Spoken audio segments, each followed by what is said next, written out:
오늘부터 시간이 되는 대로 야고보서를 같이 살펴보려고 합니다.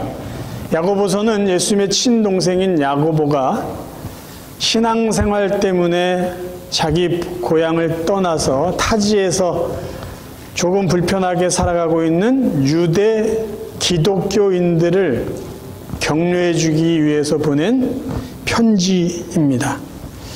사실 야고보를 비롯한 예수님의 동생들은 일찍부터 예수님을 하나님의 아들이다, 메시아다 이렇게 믿지 않았어요.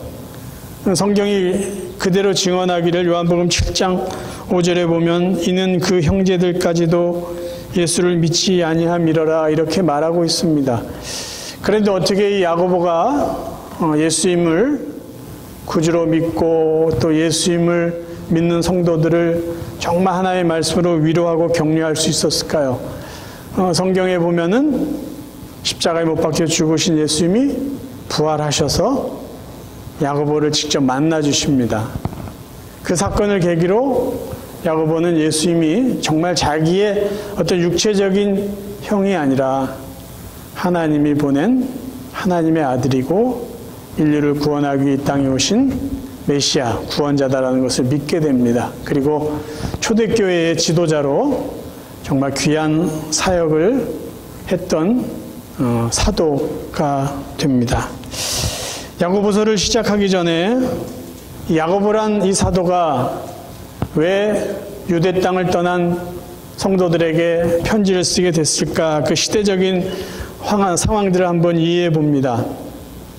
유대 기독교인들이 유대 땅을 떠나서 각 나라에 흩어져서 살게 된 이유는 스데반이 순교를 당한 이후 본격적인 기독교인 박해가 시작되어서 그들이 신앙의 자유를 찾아서 그리고 정말 마음껏 하나님을 믿고 신앙생활하기 위해서 어려운 결정들을 한 것이죠.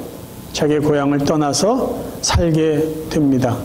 그런데 그들이 정말 신앙의 자유를 찾아서 다른 지역에서 살았지만 여전히 하나님을 믿는 그 믿음 때문에 불편함을 감수해야만 했습니다.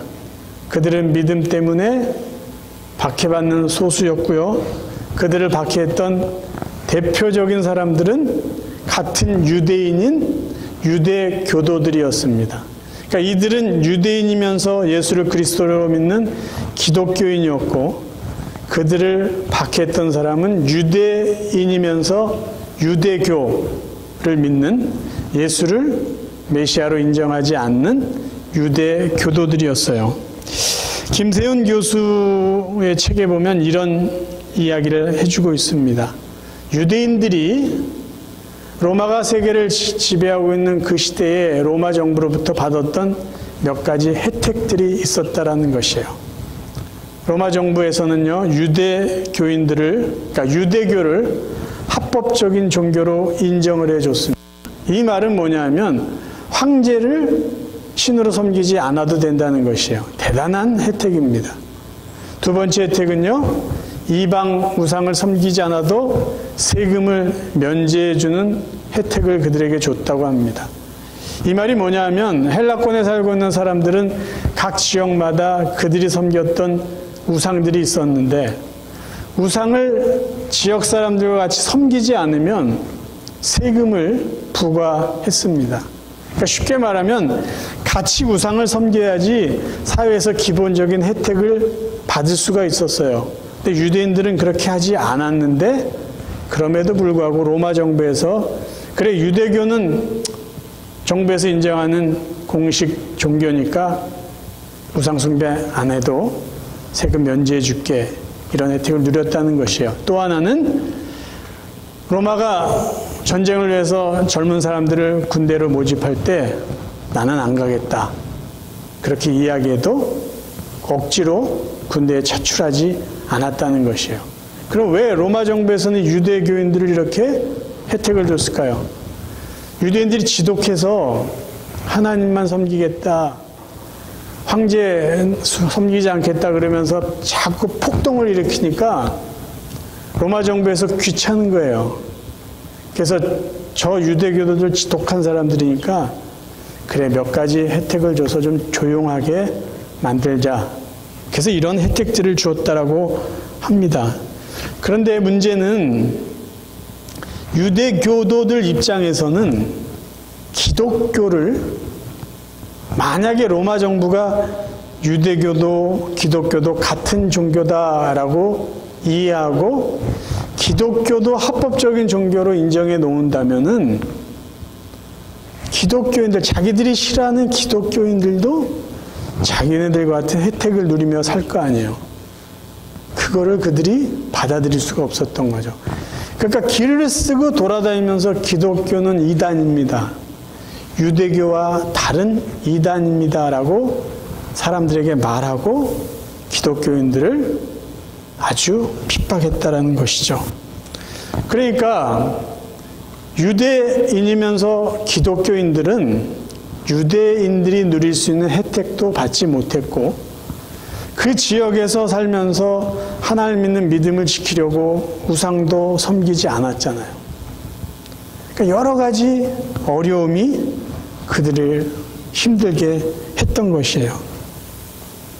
경제적으로, 신앙적으로 계속해서 힘든 생활을 하고 있는 그들을 위해서 야고보 사도가 당신들 믿음 잘 지키려고 어려운 결정에서 외국에 나가 사는데 그것도 쉽지 않군요. 하지만 당신들 믿음 지키기 위해서 나갔으니까 믿음 잘 지키며 살아야 됩니다. 그래서 좀 강하게 그들에게 도전하고 격려하기 위해서 쓴 편지가 바로 야고보서입니다. 그럼 오늘 이제 첫 번째 시간 같이 야고보서를 살펴볼 텐데 과연 야고보 사도는 지금 경제적으로나 신앙적으로 어려움을 겪고 있는 기독교인들을 어떻게 위로해 주고 있는지 오늘 그 부분을 같이 한번 살펴보겠습니다. 자, 첫 번째 야고보 사도가 말하는 것은 이것이에요. 여러분 시련을 당하고 있으면요 기쁘게 생각하라는 거예요. 2절을 제가 읽어드립니다. 내 형제들아 너희가 여러 가지 시험을 당하거든 온전히 기쁘게 여기라. 우리가 정확히 이해해야 될 것이요 시련을 당하면 기뻐하라라는 말이 아니에요. 어떻게 시련을 당하는데 기뻐하겠어요? 야고보 사도 이렇게 말합니다. 기쁘게 생각하라는 거예요. 기쁘게 생각하라. 왜 그런 말을 할 수 있을까요? 신앙생활을 잘한다 못한다 평가하는 기준은요 시련에 있지 않습니다. 경제적으로 조금 쪼들리면은 내가 신앙생활 잘못하고 있는 건가? 아니라는 거예요. 물질적으로 좀 넉넉하면 내가 신앙생활 잘하고 있구나? 그것도 아니라는 거예요. 지금 당신들이 힘들고 어렵고 손해보는 것 같은 것 때문에 내가 지금 하나님 잘못 믿고 있는 건가? 하나님이 나를 사랑하지 않는 게 아닌가? 그렇게 생각하지 말라는 거예요. 믿음을 계속 굳건히 붙잡고 있으라는 거예요. 종종 기독교인들 중에요. 자기 자신이 신앙생활 잘한다는 것을 어떻게 평가하려고 하냐면 내가 돈을 많이 버는 거, 내가 건강한 거, 내 자식이 좀 잘 되는 거 그걸 가지고 그래 나는 신앙생활 지금 잘하고 있는 거야. 그래서 하나님이 나를 축복해 준 거야 라고 생각합니다. 근데 이게 위험한 생각이에요. 왜냐? 그렇게 생각하는 사람들일수록 경제적으로 어려운 사람, 조금 힘들게 사는 사람을 보면서 뭐라고 자기 스스로 생각하냐면 저 사람들은 신앙생활 잘못해서 저렇게 힘들게 사는 거야. 근데 그렇지 않다라는 거예요. 야고보 사도가 힘들어하고 있는 성도들에게 이야기하고 있는 게 그거예요. 여러분 힘든 것 때문에 기죽지 마십시오. 힘든 것 때문에 믿음 그런 거 가지고 염려하지 마세요. 왜? 힘들고 어려운 거는 여러분의 신앙생활을 평가하는 바른 기준이 아닙니다. 그리고 야고보 사도가 말해요. 시련이란 이런 겁니다. 야고보는 시련의 특징을 잘 이야기해 주고 있어요. 시련의 몇 가지 특징은 뭐냐면요. 보편적이고 다양하다는 거예요. 그리고 예측 불가하다는 겁니다. 너희가 내 형제들아 너희가 여러 가지 시험을 당하거든요. 시험이 똑같은 게 오나요? 이 시험 잘 견뎌내면요. 아니 뭐 이런 일들이 다 있어 그러고 여러 가지 다양한 시험이 다가옵니다. 사람들은요 그저 당할 뿐이에요.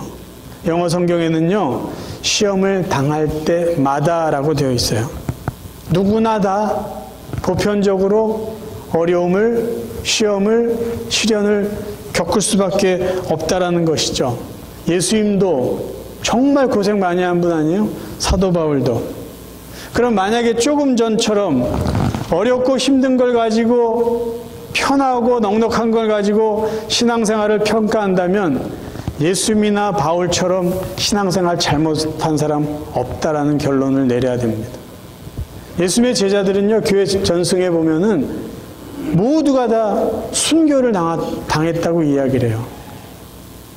그럼 그들은 예수 믿고 열심히 헌신하고 섬기고 그리고 결국은 고생하다 죽었으면 예수님의 제자들은 믿음이 없는 거고 신앙생활 잘못한 거고 기도생활도 안 했다고 우리가 얘기할 수 있을까요?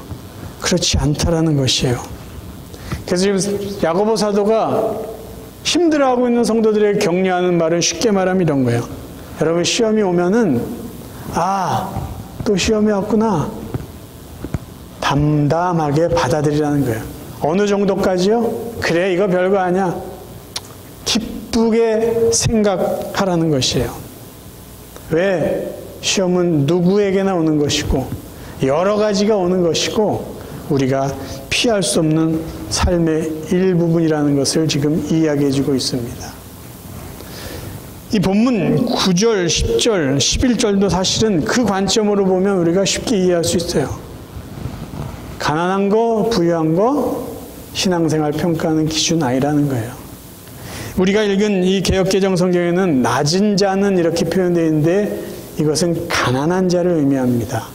쉬운 성경으로 다시 한번 9절, 10절을 읽어드릴게요. 만일 가난하거든 하나님께서 자기를 영적인 부자로 만드신 것을 자랑스럽게 여기십시오.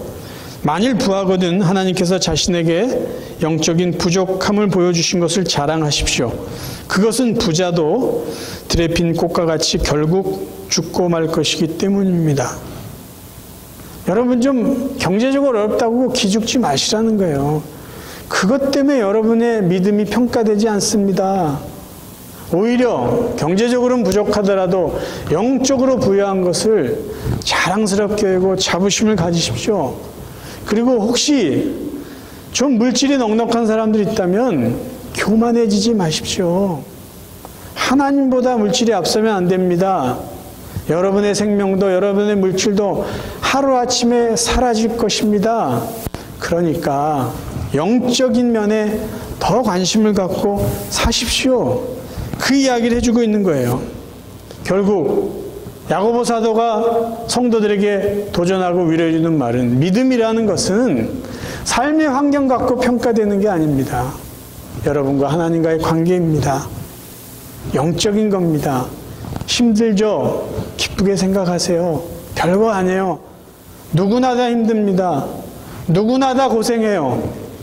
별거 아니에요. 힘내세요. 지금 그렇게 이야기하고 있는 것이에요. 두 번째, 시련을 당하거든 기대하라고 야고보 사도는 말합니다.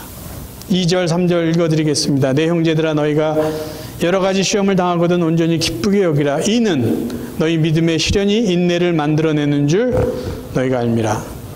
시련은요 관점이 중요해요. 시험은 어느 관점으로 보느냐가 중요합니다. 시련은요 현재의 관점으로 보는 게 아니라 미래의 관점으로 바라봐야 돼요. 이 시련이 있은 후에 어떤 일이 있을까 그렇게 생각하고 바라봐야 된다는 거예요. 야고보 사도가 여러분 시련을 당하거든 기쁘게 생각하세요. 이 말은요 앞으로 있을 것들을 생각하며 기쁘게 생각하세요. 그리고 인내하십시오라는 말이에요. 야고보가 시련을 당할 때 가져야 될 두 가지 태도를 본문에서 이렇게 말했어요. 기쁘게 생각해라. 믿음으로 인내해라. 왜요? 결과가 좋기 때문이에요. 쉬운 성경으로 시련을 당할 때 기쁘게 생각하고 믿음으로 인내할 때 나타나는 유익을 쉬운 성경 이렇게 말합니다. 여러분이 하는 일을 참고 견디어 조금도 부족함이 없는 완전하고 성숙한 사람이 되십시오. 시련을 당할 때 인내하면요, 믿음으로 성숙한 사람이 되는 거예요. 부족함이 없는 성숙한 사람이 돼요. 이전보다 더 나은 유익이 있다라는 것이에요. 여기서 저희들이 시련 후에 얻을 유익을 이해하기 위해서는요, 두 가지 단어를 우리가 이해하셔야 됩니다. 첫 번째는요, 3절에 있는 인내라는 단어예요. 인내.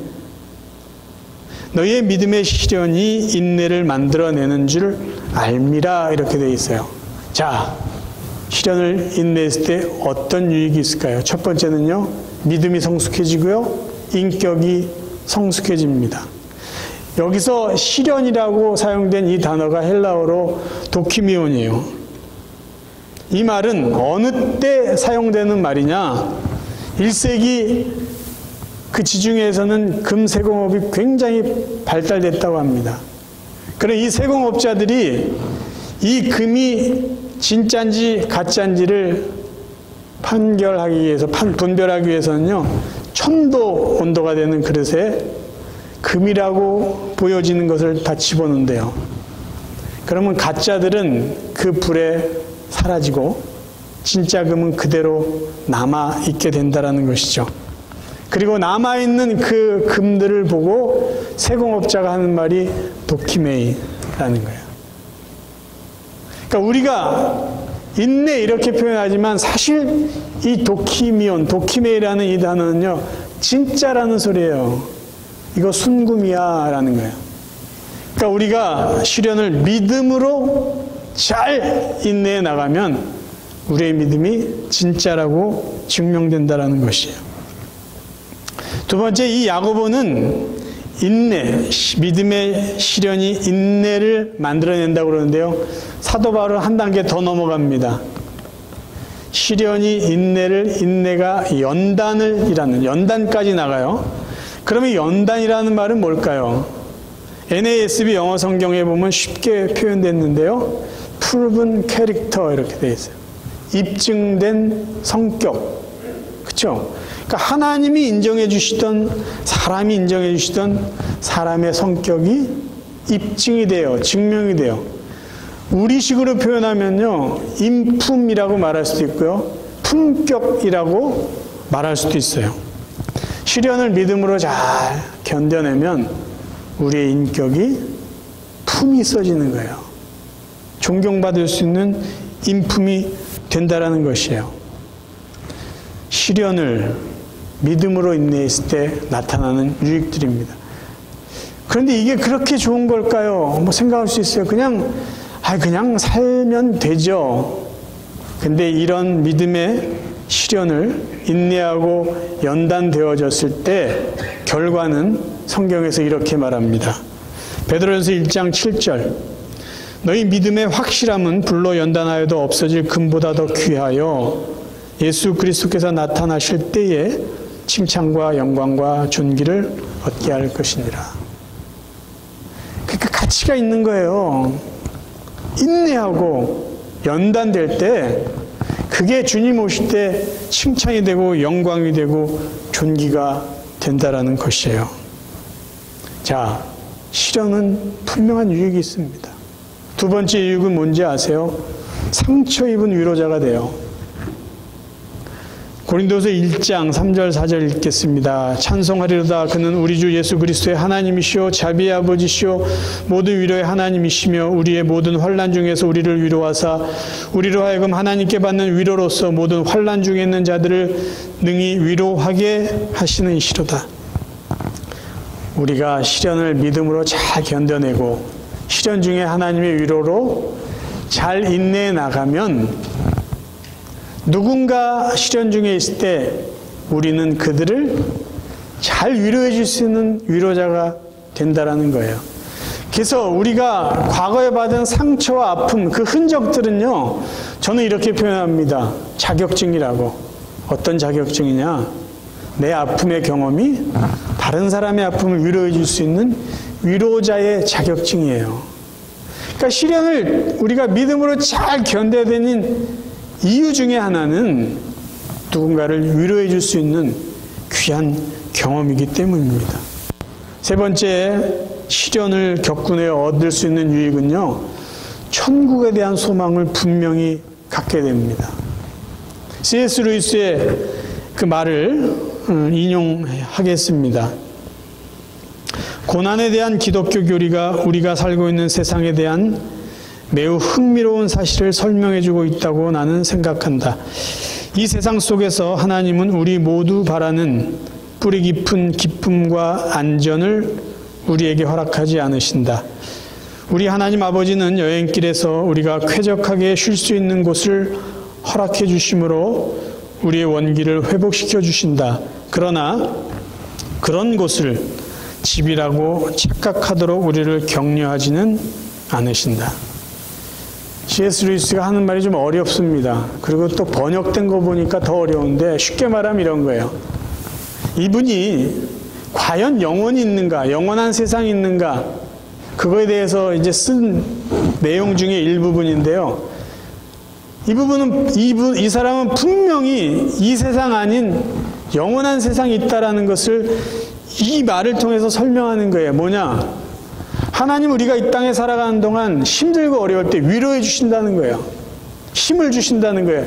그런데 이 세상이 영원한 집이라고 착각할 정도로 완전한 위로는 주시지 않는다라는 말이에요. 그 말은 하나님은 우리가 이 땅에서 영원히 살게 하실 분이 아니고 저 세상, 하나님이 준비한 천국이 있기 때문에 이 세상에서 착각하면서 영원히 살 것처럼 살지 말라라는 것이에요. 그럼 그 착각을 하지 않도록 하는 게 뭘까요? 시련이라는 거예요. 여러분 생각해 보세요. 이 세상에 사는 게 너무 편해요. 아무 걱정이 없어요. 아픈 데도 하나도 없어요. 돈 걱정 하나도 안 해요. 자식 걱정 하나도 안 해요. 정말 이 땅이 너무 좋다면 그 누가 천국을 소망하며 살겠습니까? 그러니까 고난은요, 시련은 우리의 본향이 어디인지를 계속해서 점검해주는 하나의 장치예요. 이건 굉장한 유익입니다. 세상에 미련 두지 마십시오. 영원히 살 것처럼 욕심내지 마세요. 언제 그걸 확인할까요? 아픔의 시간, 고통의 시간을 통해서 하나님 우리에게 깨닫게 해주시는 거예요. 야고보 사도가 말하는 거예요. 당신들 힘든 거 내가 알아. 그런데 기대하고 있어. 뭘요? 더 나은 유익들이 있을 테니까 힘내십시오. 좋은 일을 기대하십시오. 지금 그렇게 이야기하고 있습니다. 세 번째, 여러분 시험을 당하거든 기도하십시오 라고 야고보 사도가 말합니다. 5절이요. 너희 중에 누구든지 지혜가 부족하거든 모든 사람에게 후히 주시고 꾸짖지 아니하시는 하나님께 구하라. 그리하면 주시리라. 시련을 당할 때 무엇을 해야 될 것인지 야고보 사도가 말하고 있어요. 시련을 잘 견뎌야 되는데 당신들 힘으로 어렵습니다. 하나님 앞에 기도하세요. 뭘요? 지혜를. 어떻게 하면 이 시련을 잘 견뎌나갈 수 있을지 하나님께 기도하라는 말씀이에요. 굉장히 중요한 이야기입니다, 이거. 여러분, 힘들고 어려울 때 우리가 기도해야 될 것은 뭐냐면 하나님이 어려운 거 빨리 없애주세요가 아니라는 거예요. 하나님 이 고통 빨리 사라지게 해주세요. 이게 아니라 하나님 이 시련 잘 견딜 수 있도록 도와주세요. 지혜를 주세요라는 거예요. 왜냐? 시련이라는 것은요, 우리가 외면해야 될 것이 아니라 버티고 지나가야 되는 거예요. 우리가 회피해야 될 게 아니라 관통해야 돼요. 그래야 될 이유가 있습니다. 그래야 우리는 유익을 얻죠. 만약에 시험을 다 치워달라고 그래서 하나님이 그 시험을 우리 앞에서 다 없애주신다면요, 우리는 시련을 통해서 얻을 수 있는 모든 유익 또한 얻을 수 없게 됩니다. 그래서 야고보 사도가 말하는 거예요. 당신들 힘들고 시험을 당하고 있다면 기도를 하세요. 어떤 기도? 이 시험을 잘 견딜 수 있도록 하나님께 지혜를 구하라는 거예요. 저는 이렇게 지내면서 참 안 됐다고 생각되는 사람이 있어요. 어떤 사람이냐면 시련을 겪고 나는데 아무 유익을 얻지 못한 사람들 보면 참 마음이 아파요. 그냥 이를 악물고 버틴 거예요. 정말 속된 말로 깡으로 버텼어요. 그래서 아무 유익이 없어요.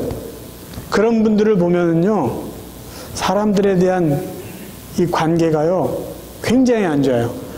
공격적으로 나가던가 방어적으로 나가요. 더 상처받고 싶지 않다는 거죠.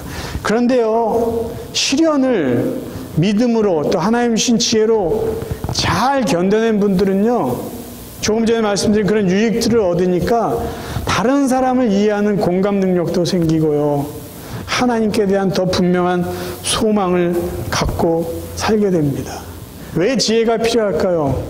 시련 겪은 다음에 우리가 하나님 안에서 더 큰 위로와 더 큰 유익을 얻기 위해서입니다. 시련 불필요한 것 같지만 필요한 거예요. 시련 때문에 많이 불편한 것 같지만 그게 유익이 됩니다. 그러기 위해서는 기도하셔야 되는데 하나님께 지혜를 구해야 되는 것이에요. 지금 믿음으로 기도하라, 하나님 주실 것이다. 이 기도의 원리는 시련 중에 있을 때 하나님 앞에 지혜를 구하는 이 부분에 적용되는 거예요. 내가 갖고 싶은 거, 좋은 거 기도하면서 믿음으로 기도해라, 받을 것이다. 거기에 적용될 내용이 아니라 힘들 때 하나님, 내가 하나님 주신 지혜로 잘 버티겠습니다. 견뎌내겠습니다. 승리하겠습니다.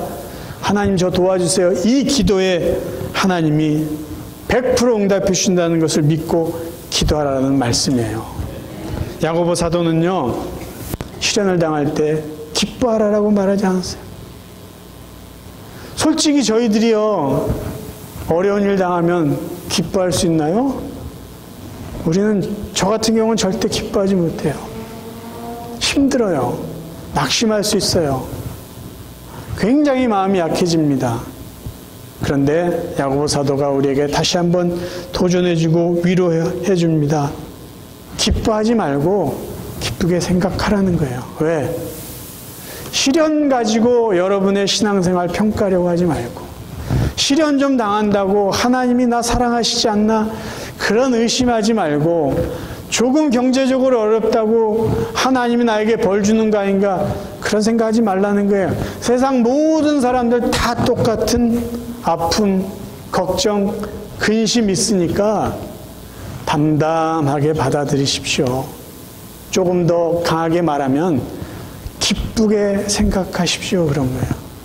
그리고 힘들면은 힘든 현재에 주목하지 말고 시련 이후에 있을 선한 일들, 유익들을 생각하면서 믿음으로 인내하십시오.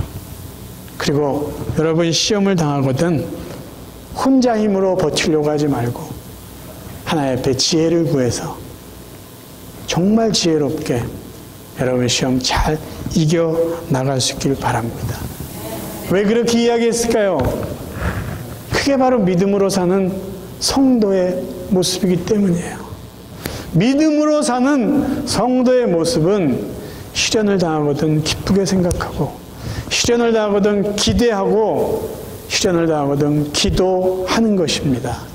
저와 여러분의 남은 삶이요, 우리는 피할 수 없는 시련 속에 살아가고 있어요. 또 색다른 다양한 시련이 여러분에게 다가오더라도 놀라지 마시고 기죽지 마시고 흔들리지 마시고, 그래 너 왔구나, 담담하게 의연하게 받으시길 바라요. 그리고 믿음으로 인내하시면서 더 선한 일들을 기대하시길 바랍니다. 하나님 앞에 지혜를 구하고, 그리고 마침내 시련을 통과하고 났을 때 하나님이 여러분에게 베풀어 주실 그 귀한 은혜들을 누리시며 살아가는 믿음의 성도들 되시기를 주님의 이름으로 축원합니다.